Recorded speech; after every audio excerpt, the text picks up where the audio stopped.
कबीर रहीम दास जी जब उसके अकबर के पदासीन थे, प्रधानमंत्री पद में किसी पद में, तो उनको एकदम उचाटा जैसे लगा, तो वो वहाँ का सब पद छोड़ करके आ गए चित्रकूट। और जब चित्रकूट आ गए तो अकबर का जो शासन था, अकबर का जो कार्य करने वाला था, वो धीमी गति हो गई।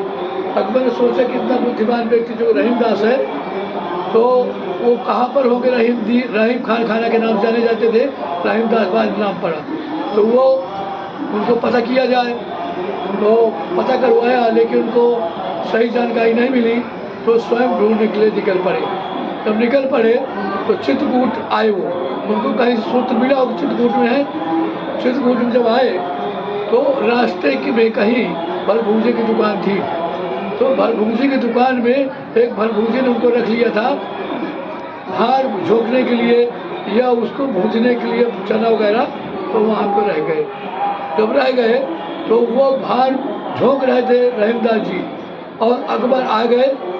तो जब अकबर आ गए तो अकबर देखा उनको तो पहचान गए। रहीम दास जी नहीं पहले देख पाए, तो वो कह रहे हैं अकबर रहीम दास जी से, अस कस झोंकत भार, ऐसे भार क्यों कैसे झोंक रहा है? तो रहीम दास जी की नज़र जब उनके अकबर के ऊपर पड़ी और दोनों की नज़र मिल गई, तो उन्होंने फिर बताया कि भार झोंक सब भार में और रहीमन उतरो पार। जो मुझको आपने पद दिया था उसको भार में झोंक करके अब मैं पार उतर गया, मुझे जाने की आवश्यकता नहीं है। तो उन्होंने संकेत किया कि भार झोंक सब भार में और रहीमन उतरो पार। तो वो एक संकेत वहाँ मिलता है कि वहाँ पर भार झोंक रहे थे।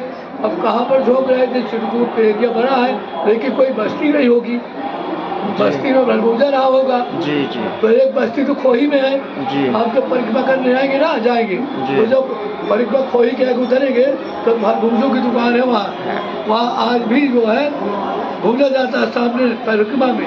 अब ये वहाँ था कि कहाँ था ये हम निश्चित नहीं करते। ओके। जो जितनी जानकारी है उतना है। तोतामुखी हनुमान। तोतामुखी और बताएंगे हम जी। और ये जो है रहीम दास जी बहुत सुंदर थे और बड़े अच्छे थे। एक बार किसी औरत जो है उसके ऊपर उनके ऊपर मोहित हो गई थी, तो उनका एक जो नेचर था गलत था। तो उन्होंने कहा कि एक पत्र लिखा है, उनसे कहा कि आप जैसे हमें मिल जाए तो हम आपको